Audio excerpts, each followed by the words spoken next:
FearScape Media Network, exploring the unknown, one podcast at a time.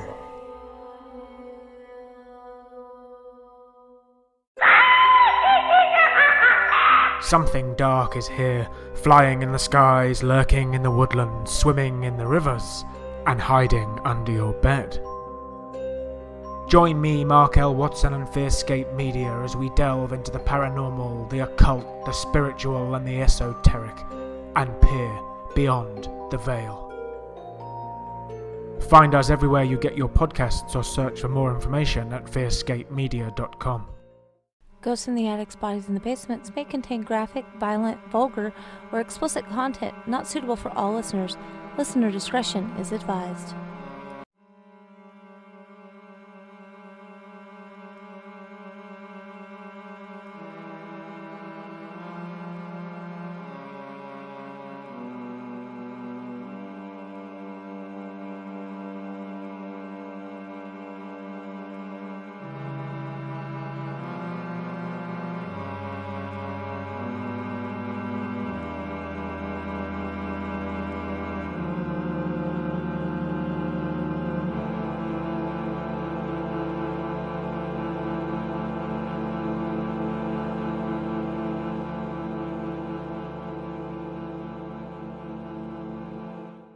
Welcome back to Ghosts in the Attic, Spies in the Basement. I'm Anna. And I'm Lindsey. And come on in to our haunted house. Right? The Haunted Manor. It's Halloween. Halloween. Well, a few days before Halloween when you are launching this episode. So we will be coming out with this episode on Friday, the 29th, which means it's just a few days until Halloween. It's my favorite time of the year. Yes. Yeah. And it's not because I'm basic. It's because I'm going to just clear this up for everyone once and for all. Halloween is a magnificent holiday, and let me tell you why. You could be weird, you could be poor, you could be gay, you could be anything. And nobody makes fun of you. You're all included. Everyone gets candy at the end of the night, and everyone tells you how awesome you are. It's literally the most inclusive holiday, I swear. I love it. Also, while we're on the subject of like everybody being inclusive and candy, teenager comes to your door, give them candy. Right? They chose to not go party. Instead, they chose to go trick or treat. Yeah. To be a kid. I once went trick or treating as a teenager with my sister and our basically sister before we went down to the haunted house that we worked in. And this lady was all snobby. Aren't you all a little too old to be trick or treating? What a bitch. Like we were like 15, 16, that age area. It's like, right. Give us candy. It's like we put out so much effort into these costumes. I don't know if we were even dressed up. But whatever. Yeah, I just think it's funny that people are like looking at all the ways it could be a negative holiday when it's just like, look at all the ways it's a positive holiday. I don't know. That's my little soapbox. I will die on that hill. Do you all have any Halloween plans? I'm going to be passing out candy Friday at one of my locations and Saturday in my hometown. They're doing a Halloween event. So I'm going to be all dressed up for work and passing out candy to all, I think they quoted me 5,000 kids. Oh, fun times. That's a lot. Yeah, so it's going to be a lot. Hopefully somebody is able to come down and help me pass out candy. That would be very much appreciated, but yes. We'll find out. Yeah, we always just do time. Yeah, we always just do trick-or-treating, but we try to come home and do hot cocoa and watch Hocus Pocus. I always want to watch Hocus Pocus. Absolutely. The kids are always like, let's watch YouTube or whatever other movie. And I'm like, it's Hocus Pocus. But like your choices are Hocus Pocus, or if you have to really choose, Hocus Pocus. It's like, I have to at least watch part of it. Absolutely. That intro music is Halloween. Last year it was actually too warm for us to have hot cocoa. We came home and we're like, I straight told the kids, I was like, no, it's not happening. I'm sweaty. I'm hot. Not today. Candy. Right. I'm not making I usually make hot chocolate and soup or goulash. I always try to do like a Halloween themed dinner. My all-time favorite was when I made meatloaf. It was a zombie head. Or I remember that. Mummy, because I had the bacon. Yeah, I remember that was really cool. It turned out awesome, and I was so proud of that. And my kids and no one appreciated it. I don't remember what we did last year. The kids did mummy hot dogs, but I don't remember. I don't know.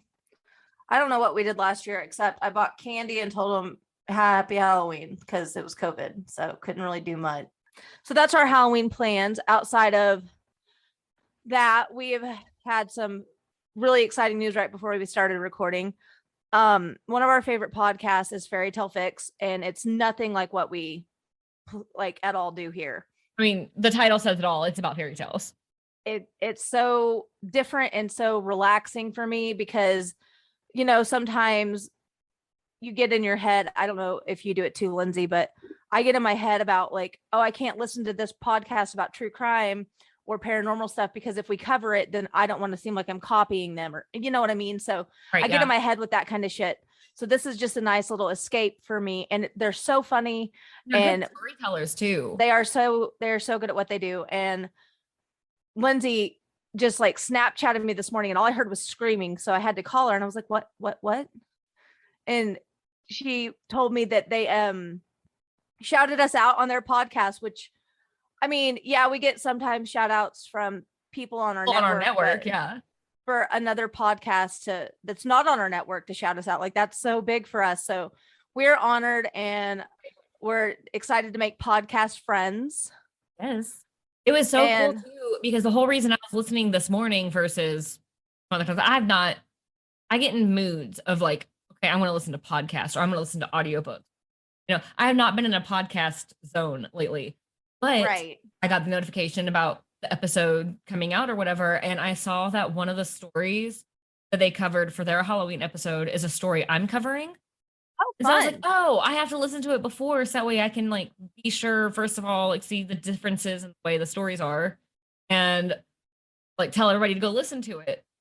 So that's the whole reason I listened day of all days, that episode. And then I heard ghosts in the attics, bodies in the basement. I seriously went, ah! And my 3-year-old goes, what's wrong? I had headphones in and I was just like, nothing. It's so surreal. Like I was sitting in the living room after you had already told me it happened and Alan was like, did they just say your name? And I was like, they did. They said it.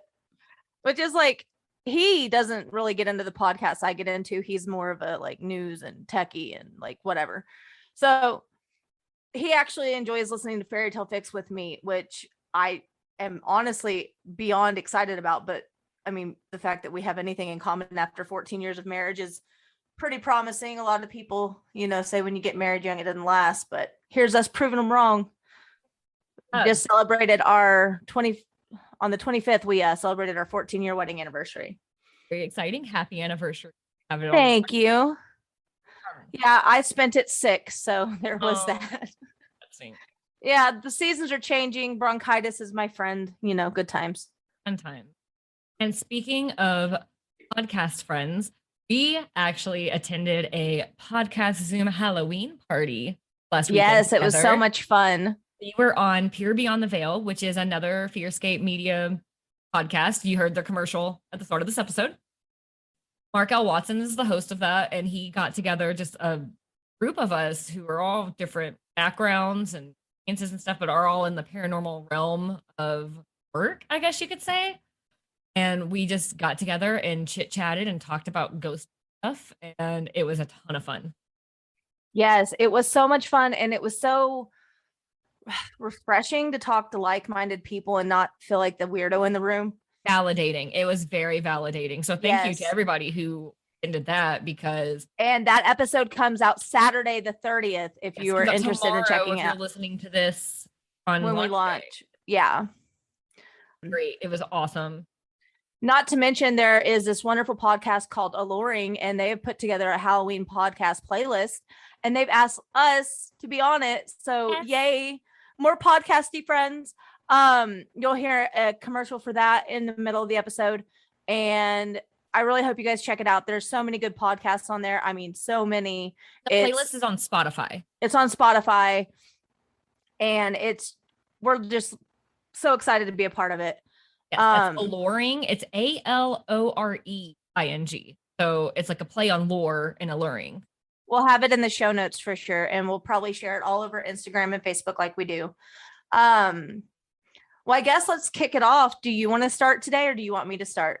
I'm going to actually start with a kind of Halloween story, but Right. Because you know, like Elf on the Shelf. Yeah. Have you ever seen the usually joking posts about Doll in the Hall? Yes, it's fucking hilarious. I have a friend who's doing that. Oh, that's fantastic. And it cracks me up because her posts, every single one of them, because first of all, it's funny enough that they're doing it. It's a Raggedy Ann doll. Yes. And the best part is they did not know that the real life Annabelle was a Raggedy Ann doll. Oh, that's even better. It That's just happened fantastic. to be the doll they had, and they couldn't figure out why their kids were so terrified. That's fantastic. And, oh my God, all the posts crack me up. My all-time favorite one that I have seen. First of all, backtrack. Her husband's all like, oh my gosh, somebody rein in my wife. She's out of control. I was feeding her ideas. I was on Pinterest sending her screenshots that were technically Elf on the Shelf, but like naughty Elf on the Shelf. And I was like, oh, you that's take this funny. work. And I got chastised, like, stop giving her ideas. You're not helping.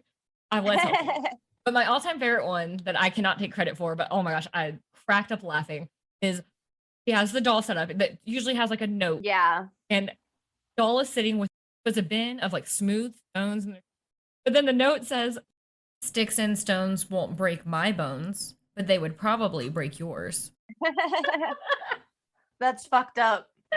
But then it's like, here's this nice sensory bin right. for you. Like, so it's like great parenting and then also not so great parenting. And you can be the judge on which one makes it the great one.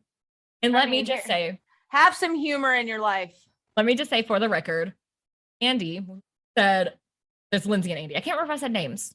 No, you did not. Okay. So Andy, when I asked permission to share this on the podcast, and said, well, we're probably not winning any parenting awards.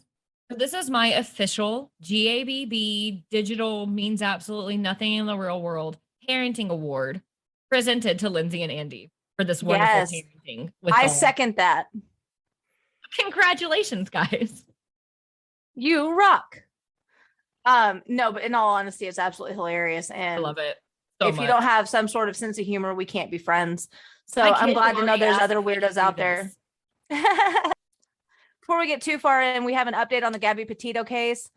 There's no fun way about this case. Like, there's no light at the end of the tunnel. So I'm just going to break it to you. You've probably already seen everywhere. Right. I mean, everywhere. But Brian Laundrie's remains were identified in the reserve in Florida, where he had been alleged to be hiding out. They also found a backpack and a notebook nearby. I've seen on some news and some TikToks that what they're finding to believe is Gabby's water bottle was near the remains, but I'm a little confused on the significance of that. I've been seeing that too, where some TikTokers were out hiking and came across the water bottle and recognized it from Instagram posts that Gabby had made in the past. Right. And then when they took it to the police, I don't know if the police took it and processed it or what. I saw one thing that said the police wanted to throw it away. Oh, yeah, that's weird. So I don't know what's really going on with that or what it could even show other than like. Right. Like he was with Gabby at one point, but we already all knew that. We already all knew that. So I don't know. If somebody knows what that could mean, let us know. Yeah, we're definitely invested in this case. But yeah, just a quick update before we get into the Halloween stuff. Speaking of Halloween stuff, our last episode, we talked about true crime associated with Halloween, and now it's the Friday before Halloween. Woo! We want to keep it on theme and talk about the spooky paranormal side of Halloween. So let's start with the origins of Halloween. Lindsey, do you want to go with that? Sure, I can get us started on that. All right. The origins of Halloween date back about 2,000 years ago in what is now Ireland, the UK, and northern France. Back then was Celtic land. And Halloween originated as Samhain. I think it's Samhain. Samhain. It's spelled Samhain when it's Samhain. Always confusing. Yeah. But it was the Celtic New Year celebration for the end of summer and harvest and leading in winter. So like New Year was November 1st. And weird. October 31st was like the celebration. Kind of like how we do like New Year's Eve. Right. And during this time, they believed that like the veil was thin and ghosts could walk among the living. That's crazy. Celebrate the Druids, who were the Celtic priests, would build huge sacred bonfires, and the people gathered and they would burn like crops and animals as sacrifices to their deities. And they usually wore nice. costumes, which were typically animal heads and animal skin. I didn't know all that. That's really cool. Once the Roman Empire conquered a majority of the Celtic land, Samhain started to be combined with Roman festivities and became one of their celebrations. Those were the Feralia. I can't talk, guys. Feralia. I don't know, but you can Google it, or we'll leave it in the show notes. I don't do well with other languages. I deeply apologize. It is the day the Romans celebrated the passing of the dead, a festival to celebrate the goddess Panoma, who was the goddess of fruits and trees, which was actually where they get the idea of apple bobbing. Isn't that neat? I always wondered where bobbing for apples came from. It's a weird tradition. And I've never actually experienced it in real life. I've never done it either. It looks messy. Not gonna lie. Looks terrifying. I don't want to drown. Right. Like, I always think there's an episode of The Office where they're having a Halloween party. Erin, who is what's that actress's name? Like Kimmy Schmidt? Yeah. I know who you're talking about. But anyways, she is just like in the bucket, and they're like, oh my God, she hasn't moved in a while. And they pull her out, and she says that she ate several apples under the water. And I'm just like, I know it's fake. I know it's a TV show. That stresses me out so bad. Right. Oh man. Yeah, that would stress me out too.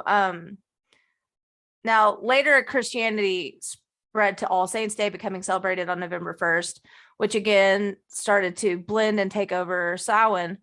November 2nd became All Souls Day, and is widely believed it was an attempt by the Catholic Church to replace Celtic celebrations with church sanctioned holidays. Always how it goes though. The Christian holidays they like take over and steal things. Yeah, we're not here to discuss religion, but it's an interesting note. And when you know it, All Souls Day was celebrated with bonfires, dressing in costumes, etc.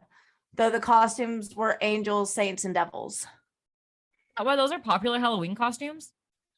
I always assume that, and witches, because of, unfortunately, the Salem witch trials and things like that. So I guess that's kind of, but then where do we get clowns?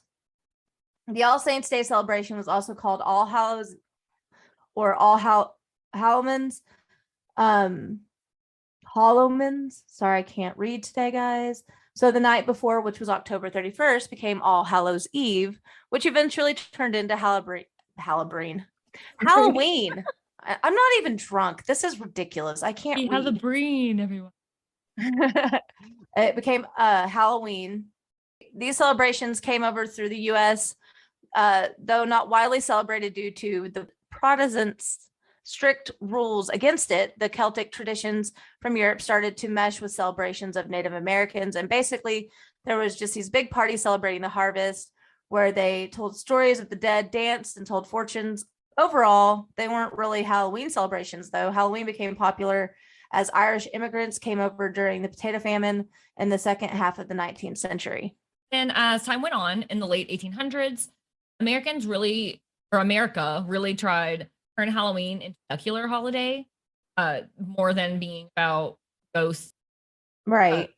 Parents were encouraged to have parties, but to take the frightening and grotesque. And then, so that caused Halloween to start to lose the superstitious and religious overtones and become more community centered. And then in the 1920s and 1930s, they had parades and town-wide parties. Could you imagine a town-wide Halloween party? Just like in Hocus Pocus. Oh, exactly. Okay, back in. But during that time in the 20s and 30s, like the pranking that and vandalism kind of grew. Oh. And so it became a problem. That's actually why haunted houses became a thing. I don't know if you know that. I didn't put it in our show notes. I've read it before though, because I've worked in haunted houses before. I'm wearing my haunted house shirt right now. But they were a way to try to get kids to stop vandalizing things, whatnot. So give them something to do. So haunted house. That's crazy. Yeah. I did not know that. That's really interesting. So then it makes it a little more like less spooky to know that it's just to keep you from doing dumb shit. As somebody who's worked in a haunted house, I can tell you people do dumb shit in the haunted house. I bet. Like the time that Devin got trampled. But anyways, oh no. yeah, I yelled That at those sounds people. like a I hell probably of a shouldn't story. have, but I was like, that's a human. Right? God. But so then by the 1950s, towns mostly curbed the whole vandalism aspect of things, and it became more of a holiday geared towards children. And trick-or-treating became more popular. And so since then, it's grown and grown and grown, and it's a huge commercial holiday in the United States now. Yep. And it's my favorite. I can't say enough good things about Halloween. That is the one holiday that is 100% commercial that I'm like, yeah, I'm okay with it. I don't care if it's to get me to buy candy and costumes we don't need. I'm gonna do it. Absolutely. Well, I have a random spooky thing that happened to me before we get into your first story. Me and Lindsey were on FaceTime the other day because I was in my office at work and I hear like a man's voice. Now I'm home alone. So I call her on FaceTime and she starts recording when about the time I say, you know, my address if you need it, right?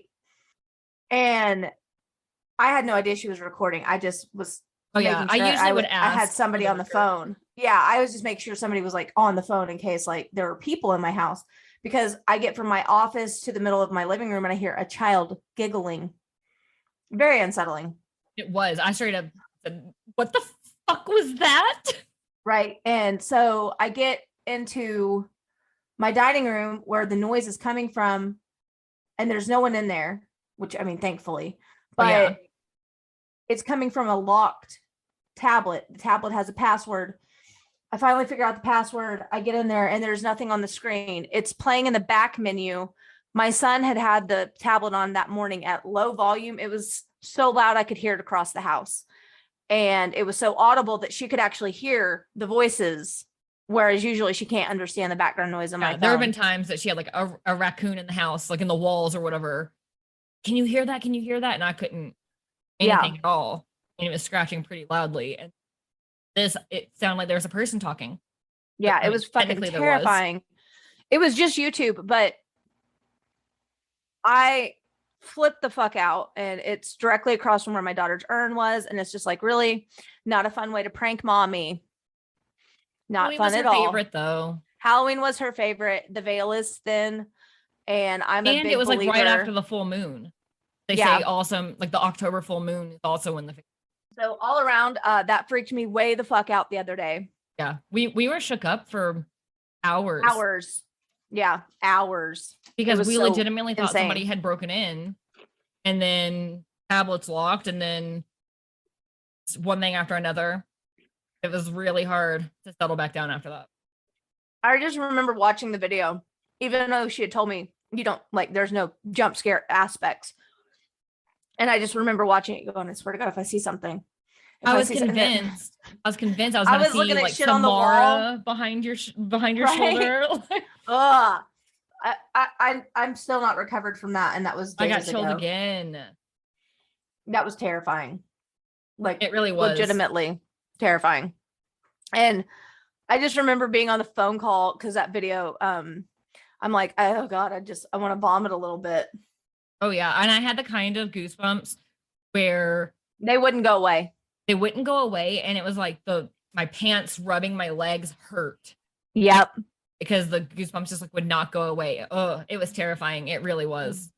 It was not fun, guys. Not fun at all. So I don't know if it's like Jillian's ghost, which sounds morbid to some people, but it's just where my brain goes because my kid, her urn's in my house type thing. Yeah. Or if it's something more like the people that used to live here don't live here for a reason type thing. I don't know if they passed away here or if they passed away in like a hospital, but they sold this house because the husband died. So I don't know if it's like his ghost. I don't know, but I'm not fond of it. Terrifying regardless. But tell me a story. A creepy story? Or ooh, yes, why not? So a few years ago, my oldest, who is now 10, was probably 2.5. and my middle child was a baby. And we were getting ready to go grocery shopping. And so I'm getting the baby ready, and toddler's in the bathroom messing around. And I was like, all right, it's time to go. Let's go. And she waves at my mirror. I said, bye, ghost. And no. I kind of stopped, and I'm like, okay, not everything is a ghost, though. Like, I try to be rational. Right. And at the time, she cartoons like The Grim Adventures of Billy and Mandy and Courage the Cowardly Dog and stuff like that. And so I asked her to tell me what the ghost looked like, because I'm like, whatever she's playing, I'll be able to figure out What she's show? referring to. Right. And instead of saying like, I don't know what I expected, like a sheet ghost or something, Right. she got really serious, straight face, staring at the mirror. And then she took one lone finger, dragged it across her throat, and said, scratches. Ugh. I hate that. I got chills. This was so many years ago, and like I got chills just saying that. And so of course I was like, all right, it's time to go now. Let's go. And I never wanted to come home again. But right.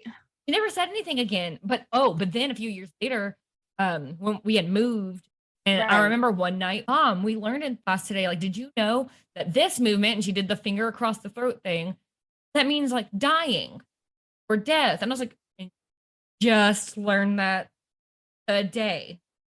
Right. Just learned that today. She's like, oh, why? And I was like, no reason. Right. Of course, That's my so brain goes back to creepy. little 2-year-old her drawing her finger across her throat and saying scratches. Right. I don't know what was up with that. That house was weird. That was my house that I call the House of 1,000 Creatures.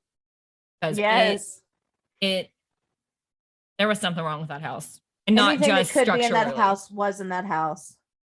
We never had a bat that I was aware thankfully. of. But just about everything else. Right. I swear. It was awful. Oh. Ugh. Ugh. I don't. It's it's funny because like I was trying to talk to Landon last night because he was just being annoying.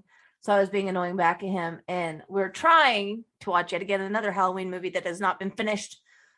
And he was like saying some nonsense about pranks, and I was like, Grandma Janice used to prank me when I was little. And he goes, oh yeah. You tell him the story you told us? No, I don't think I've told you this one. So she used to try to make me wear socks to bed and cover my feet on top of that, right? So hot, so gross. Ew. The thought of it just makes my skin curl. Socks off, and I don't even have socks on right now. Right. So I don't like socks unless I have to. It's just where I'm at. And so it's been like this my whole life. And she used to tell me that if I didn't keep my socks on and my feet covered, the witches would come in the windows and steal my toes. Oh my gosh, Janice. And I believed that for the longest fucking time. Why would you not? I was like, oh, okay. The things that come out of this woman's mouth, I'm telling you, she's a hoot. Mm-hmm. But he was like, she did not say that. I was like, do you want to call her and ask? He's like, not really that invested. I was like, oh, I love you too. Also, props for the big language, but I know, right? Thanks, Landon. Gosh. If you are wanting more Halloween lore, legends, or spooky ghost stories in your life, like the one you're listening to today, then look no further. Hi everyone, my name is Kimmy, and I'm here with my co-host Ryan. Hey guys, we're the hosts of the podcast Alluring, and we're currently hosting an Alluring Halloween. So we went ahead and collaborated with some of our favorite podcasts to create a special playlist with a collection of Halloween lore, legends, and ghost stories just for you. And throughout the month of October, we will be adding episodes to get you all in the spooky season mood. Think of it as your go-to Halloween podcast playlist. You can listen to it today by going to Spotify and searching an Alluring Halloween. That's ALOREING. Or simply go to our website, alluring.com, and we'll have a direct link there. So go check it out and enjoy the collection of spooky Halloween lore, legends, and ghost stories today.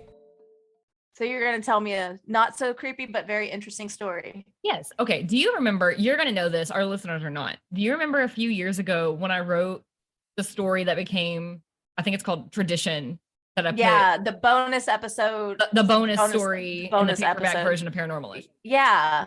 So the backstory there, for those of you who don't know, is one day I was walking back. This is probably like 2015. I don't remember the exact year, but I was walking back home from taking the oldest to school, and for some reason my brain started thinking like, why do we do jack-o'-lantern? Right. Like, what? Who decided we were just going to start carving pumpkins and its faces? What the heck? Yeah. And my brain, I have an overactive imagination. That's why I write. Starts going, what if the whole reason we did jack-o'-lanterns was because there was some monster that came out and would eat humans, but then it couldn't see well or smell well or something.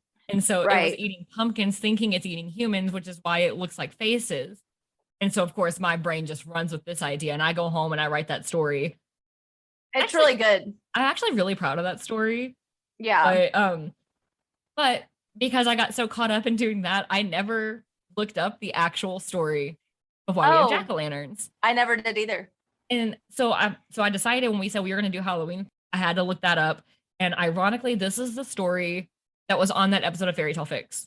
Oh, wow. That's so coincidental. Yeah, so when I saw in the episode description, when I got the notification for the episode that they were covering that, I was like, I have to listen to it because I bet their version is much better. And it's not that it's better or worse, but it is slightly different than the one that I'm going to read. Right. And so definitely go check that out. It's on their new episode. It's called Children Are Always Scary. This is the story of Stingy Jack, and I am reading a version that was posted on history.com. The link is sources part of our show notes, as always. According to the story, Stingy Jack invited the devil to have a drink with him. True to his name, Stingy Jack didn't want to pay for his drink, so he convinced the devil to turn himself into a coin that Jack could use to buy their drinks. Once the devil did so, Jack decided to keep the money and put it in his pocket next to a silver cross, which prevented the devil from changing back into his form. Jack eventually freed the devil under the condition that he would not bother Jack for 1 year, and that, should Jack die, he would not claim his soul. Next year, Jack again tricked the devil into climbing into a tree. While he was up in the tree, Jack carved a sign of the cross into the tree's bark so that the devil could not come down until the devil promised Jack not to bother him for 10 more years. Soon after, Jack died. As the legend goes, God would not allow such an unsavory figure into the heaven. The devil, upset by the trick that Jack had played on him, and keeping his word not to claim his soul, would not allow Jack into hell. He sent Jack off into the dark, only a burning coal to light his way. Jack put the coal into a carved-out turnip and has been roaming the earth ever since. Irish began to refer to his ghostly figure as Jack of the Lantern, and then simply Jack-o'-lantern. Ooh. In Ireland and Scotland, people began to make their own versions of Jack's lantern by carving scary faces, turnips, or potatoes and placing them in the windows or near doors to frighten away Stingy Jack and other wandering evil spirits. In England, large beets are used. Immigrants from these countries brought the jack-o'-lantern tradition with them. When they came to the United States, and they soon found that pumpkins, a fruit native to America, became perfect jack-o'-lanterns. Wow, that's crazy. I had no idea about any of that. That's insane. Yeah, and like it's very interesting. First of all, call me ignorant. Do you know that pumpkins were only native to North America? I did not. I did not know that either. So sorry, other countries. Did not ever know that. Well, I'm going to tell you a ghost story from Oklahoma. Ooh. I found this while I was doing the good old Googling, and it's the Skirving Hotel in Oklahoma City. Bill Skirvin's heart belonged to his Oklahoma City hotel.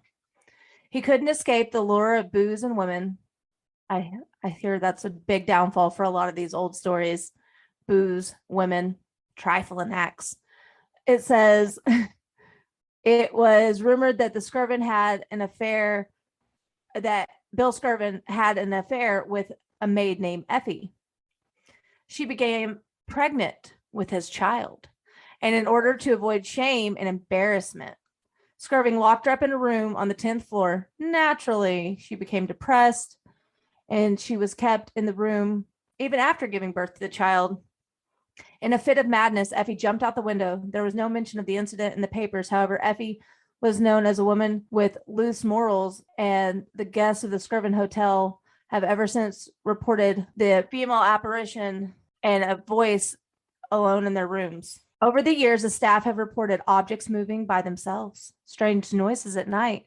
Even the NBA is plagued by ghosts of the Skirvin Hotel. Whenever there is a game in Oklahoma City, various teams report cases of hauntings. In 2010, the New York Knicks famously blamed their loss to the Oklahoma City Thunder by the haunting. Yeah, isn't that crazy? ESPN's Bill Simmons claims to have been awoke by a baby's crying. Specifics of what happened were not detailed. The Chicago Bulls reported doors slamming shut and strange sounds outside of the rooms. And in 2012, the Skirving Hotel haunts received national attention when the Miami Heat stayed there for the NBA Finals. So that's a little bit of the haunted Skirving Hotel in Oklahoma City. That's creepy. I do not like disembodied baby crying. No, I don't like that either. Because, like, is it a baby ghost or is it a demon? Right. It's always so scary. That's why the other day when I heard the giggling, I freaked the fuck out. Yes. Like I said, and like Fairy Tale Fix said, children are scary. We say that as parents. Yes. As loving parents, children are terrifying. I have a creepy children's story about Texas. Oh, yeah? Yeah, I came across this ghost story and I'm very unnerved by the fact that apparently this is not far from me and I've driven by this area. Not like directly by, but close nearby. Enough. Close enough where when I saw this, I was like, how have I never heard of this? And I'm terrified. Oh. Apparently, out here in West Texas, not too far from me, there is a ghost town called Shafter Lake. Okay. And it's been abandoned for a little over 100 years. There's a bunch of mysteries surrounding it. And there's a couple of stories that are going to be on this website where I found this. And that'll be in the show notes. But okay, I'm ready. Hollow-eyed ghost children of Shafter Lake. Right. Okay, but like, are they black-eyed kids or are they like ghosts? No. Ooh, yay. Black-eyed kids things. Are a whole other topic. Right. We'll have to get into that one day because like I'm so scared to Google it to do an episode. Right. I desperately want to talk about it, but I'm so scared to do the research. I don't want them showing up at my house. By writing a book about demons and translating things into Latin, it really fucked me up for a while. Oh. So I'm reading from this website. It's rivercityghosts.com. The smallpox epidemic of 1910 to 1911 devastated the town, Shafter Lake, killing a decent portion of the town's residents. Shafter Lake was an isolated town, and proper medical care was few and far between. A local witch doctor made an herbal concoction which she claimed would cure the illness. Townsfolk were desperate and were willing to try anything, accepted the witch doctor's unusual medicine. Turns out that the herbal concoction was toxic and gave those who attempted it maddening and terrifying hallucinations. Oh, fuck no. Those who fell ill went crazy. Some gouged out their eyes and the eyes of their children while poisoned by their delusion. Holy shit. The spirits of the children who lost their eyes still roam around Shafter Lake. Visitors who venture to the lake at night just might encounter the so-called hollow-eyed children. The children seem friendly at first as they try to befriend you by playing innocent children's games. But it turns out that this is a ploy. The children want to inflict others with the same torture that was inflicted on them. Witnesses say that the children attempted to gouge out the eyes of their targets or boil them in their sockets. How does one do that? I don't know. Hoping to force their victim to join the sadistic troupe. It's safe to say that one shouldn't visit Shafter Lake at night. Yeah, no, fuck all that. I hate it so much. Imagine, I'd be terrified to go, but imagine if I went. Children are more sensitive, and we all know I've mentioned several times on here my middle child. Right. Something goes on with her. Oh my God. I feel nauseous after reading. Right. Same. Absolutely terrifying. Fuck yeah. So, I mean, that's nightmare fuel. Well, I have one more thing that's Oklahoma related in talking about spooky shit. How do you feel about haunted children's homes? You already know how I feel about children being involved in hauntings. So when Caleb Germany was in high school in Oklahoma City, he and some friends drove out to Guthrie one night to see an abandoned building rumored to be a haunted orphanage. German asked, how curious, what's the history of this building? Is it actually haunted? The property in question is a former Masonic children's home, a stately classical revival red brick building with marble columns built by the Freemasons in the 1920s. Germany visited the site of a handful of times during high school and college but he and his friends never ventured inside. Quote, it felt like, hey, if I were a ghost, I'd be hanging out, or this is where I'd be hanging out, end quote, is what German said. More than 100 children reportedly lived at the Masonic Children's Home in the early days. According to legend, a cruel headmistress doled out harsh punishments to children who often misbehaved. Now, Jeff Provine has authored several books about the supernatural in Oklahoma, including Haunted Guthrie. Provine, I hope I'm saying that right, I apologize if I'm not, says that the children abused supposedly upset a staff member who then committed suicide in the building's bell tower. So, you know, another ghostly apparition jumping out of towers, fun. And it says, quote, they say at midnight, if you're up in the tower and wait, you can see this shadowy figure fall down and hang by the neck, Provine said. Fewer than 24 children lived at the Guthrie home by the 1970s, and it closed in 1977, according to the Oklahoma History Center. It sat unoccupied for years, but it's now an event center and hotel called the Domino House. Oh, I've heard of that. Sorry, I'm blind reading this, so this is like, I wanted it to be like a true scare. Yeah. Oh, I've actually heard of the Domino House. They have really pretty weddings there. Haunted weddings, I'm guessing, but pretty weddings nonetheless. Provine said some of the visitors he has reported unusual experiences like seeing a little boy running around in old-fashioned clothes or hearing children laughing. Nope. Never good. Nope. Julie Ayers, the Domino House director, said she has spent many late nights on the property but has never seen anything eerie. Quote, a lady made a comment online that the bathroom was unseasonably cold. What she doesn't know is that I have an air conditioner that just feeds the bathroom, says Ayers, laughing. So they fuck with people. Not cool. No. Or maybe they don't, but it's how it appears. Because she laughed about it. So it's kind of like, are you trying to scare people and make them think that things are haunted? Some accounts from the children that lived in the building also commented that haunting rumors. In 1955, Oklahoma Masons published a memory book of the children's home with photos and recollections from former residents. It says, quote, we all had plenty to eat, nice clothes, and caring people to look after us, wrote Verona Robertson Go, who said she lived there in the beginning of February of 1930. The publication does not mention a cruel headmistress or harsh punishment. So why are kids so creepy, it says? Many scary stories in film, television, and book center on children or children's homes. That's actually really a good point. They really do focus on eerie children shit quite often.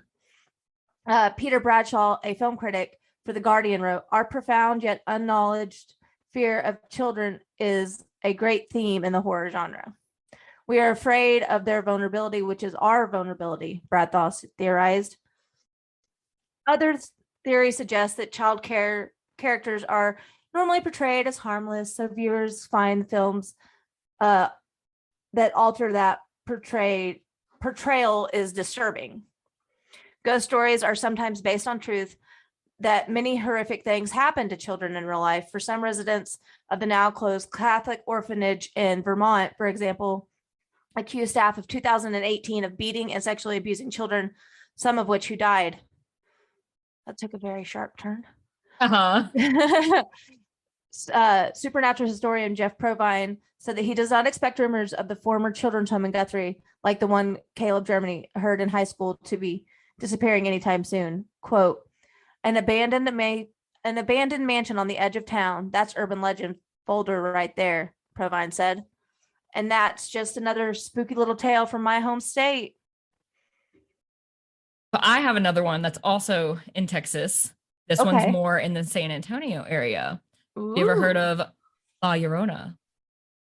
I actually have, but I don't know a lot about it. Yeah. Basically, just the woman in white legend, like what's on Supernatural. Right. And apparently there is an instance of La Llorona. Here's my question. Is it all just various women in white? Or is it Right. there one La Llorona? Right. I never understood that either. I've never looked deeply into the lore of it or watched the movie or any of Right. that. So I'm not really sure, but I just know terrifying regardless. Absolutely. Apparently, there is a creek. This story is called Hollering Creek, Okay. which right off the bat, not a fan. As in scary, not that it's a Yeah. bad story. So between San Antonio and Seguin on I-10 near exit 591, dozens upon dozens of folks have witnessed La Llorona on this small swath of land. Every so often, without rhyme or reason, they see a beautiful waif of a girl bawling her eyes out on the side of the road. Quote, I've personally witnessed her a couple of times, my headlights catching her right before I make my exit. Eerie as hell. The first couple of times I thought they were shooting a film or something, just didn't see the cameras. Then I thought I was hallucinating. Turns out when I went on the web, that place is a hot spot for that one ghost. Locals, Damn. those stories passed down from generation to the next, claim that it is the very spot where the overall legend of La Llorona originated. Oh, really? This is, to put it bluntly, patient zero. This is where the tale really spread out. The potboiler chronicle and tragedy of the La Llorona, according to generational retelling, goes like this.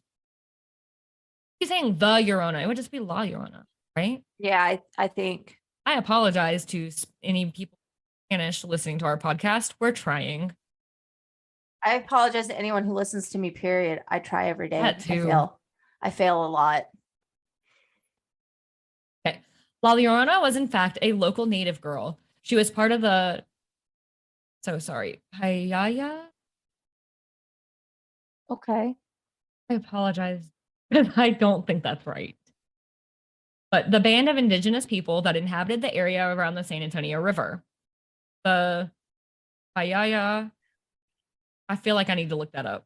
I feel like I'm saying it goofy. I want to be respectful. Well, I tried to look up how to pronounce this, and Google is showing me like paella and papaya, and that's not this at all. I'm so sorry. If somebody knows it, you can tell me. But they were some of the first natives who befriended Franciscan priest de Oliveras. I don't know if I said that right. But they were also some of the first natives to join the San Antonio de Valerio mission in 1718 that would later be called the Alamo Mission. Most of the Payayas died in the latter half of the 18th century on account of infectious disease brought on from Europe. La Llorona was one of the survivors of these outbreaks. She later went and had an on-again, off-again relationship with a married Spaniard. This affair led to her having 2 kids. By the end of the 18th century, the mission was all but abandoned, and the Spaniard had long ago flown the coop. She was left heartbroken and alone. Also, by this period, Teodoro de Croix had begun to take actions to the Native Americans' influence the land. He ruled that all unbranded cattle belonged to the government and slowly started making life a living hell for the Payayas. This new decree meant that the local tribes lost a great deal of wealth and were unable to support themselves. Poverty hit like a sledgehammer in the area. No one knows who ended up killing the small Payaya girl. Some accounts say that the raiding band of Apache warriors were to. Others tell bandits that needed a place to stay, and a few historians claim that it was starvation. Don't know what killed her and her kin, but she's out there, restless and depressed, and sometimes. That's the story of what you might find by hollering. That's crazy. I just keep thinking about the person driving down the street and headlights just catching her. Right. Like, what the fuck? Because in Supernatural, the woman is trying to seduce these men. Right. And so this is different. This is just her set because she abandoned or whatever the actual story was. Yeah. That's so crazy. I've never heard that before. Not that version. Me neither. No, I had no idea. I would have always assumed that it was more South America. Right. Again, I haven't ever looked her up, so I haven't watched the movie, nothing. And so I assumed South America because it's a Spanish word. Right. I guess turns out essentially Texas.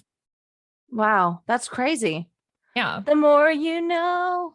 And also, I hate the That was picture my that's awesome on this singing article. voice. It's terrifying. I bet. That story was Half also this- from River City Ghosts, like my other one. half the stuff I keep like finding, the pictures look innocent enough until you get to the website and you're like, oh, JK. This is scary. Well, I hope you enjoyed that spooky little time that we put out for you guys this Halloween season, our first spooky season. Woo woo. And I hope you all have the same goosebumps that we do. I know I'm a little creeped out.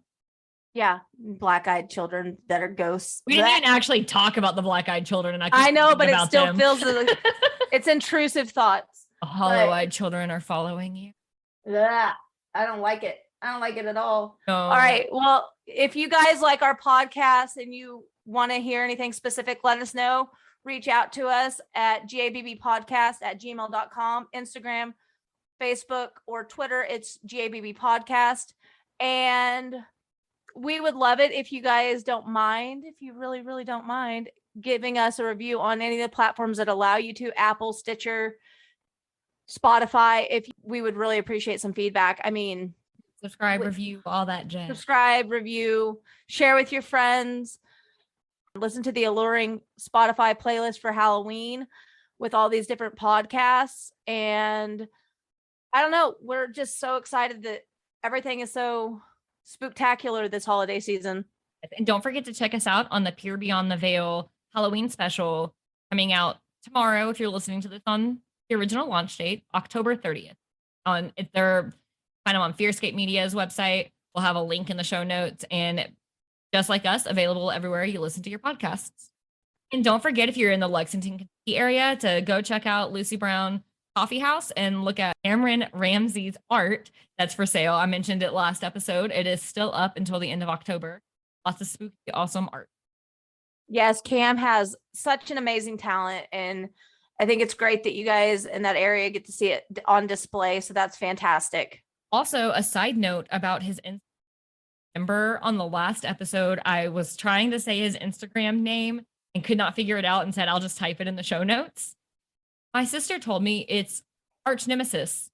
But oh my God. That symbol for Instagram is the A. So it starts with an R, but right. Look at it all together. So it's arch nemesis art. Oh, that's so smart. I would. The link's in our show notes, so don't worry trying to figure out how to spell that to look him up. All right, guys. Well, until next time, stay spooky. Bye. Bye. Happy Halloween. Hello. Hey, Anna. Is that a new outfit? You look super cute. It is. I just went to this really cute store in town called Mainstream Boutique. Oh, that sounds cool. Yeah, it's a really awesome store. It's like my little hidden secret. It's locally owned by a really wonderful woman named Kim. She's the kindest, most genuine person I've ever met. It's a women's retail boutique that offers a unique selection of clothes and apparel and accessories for all generations. So teenagers to 20 and up. It's magic. I mean, we've talked for years about what do we wear? I don't know what to wear at this age. I don't want to look like a teenager. This store is the store that has changed my outlook on how I appear as an adult. Oh, that's so cool. You said it's a local store? Yeah, it's local to Shawnee, Oklahoma, but they do ship. Oh my gosh. I'm going to have to get on that website. What's their website? Their website is mainstreamboutique.com. They also have a Facebook page, which is Mainstream Boutique of Shawnee. They're a apparel and accessories for multi-generations. Their mission, which I really stand behind, is to empower, strengthen, and celebrate women in the world throughout fashion. And I think that's so... Oh, I love that. And I'm going right now to check that out, especially if they ship. That's awesome. It's mainstreamboutique.com or Mainstream Boutique of Shawnee. We'll put all the links in our bio, but I have an exclusive for you guys. Are you ready? What? I talked to the owner today. For our listeners only, you get 10% off your full ticket items. Oh my God. All full priced items when you ring up, 10% off, whether it's online or in person. And if you go in person, tell them we said, hey, they said to use the code GABB for a discount code. And if you use our discount code, you get 10% off all full price items of your entire ticket. How cool is that? That is amazing. I can't wait to go check it out. Well, the next time you come visit me, we'll have to have a shopping spree. I'm in. GABB is your promo code. Thank you for listening to Ghosts in the Attics, Bodies in the Basement, a FearScape Media podcast. Music by Stephen Timperley. Artwork by Laura Ramsey. find us online at fearscapemedia.com/GABB podcast, or on Instagram, Facebook, and Twitter at GABB podcast, or email us gabbpodcast@gmail.com. Thank you.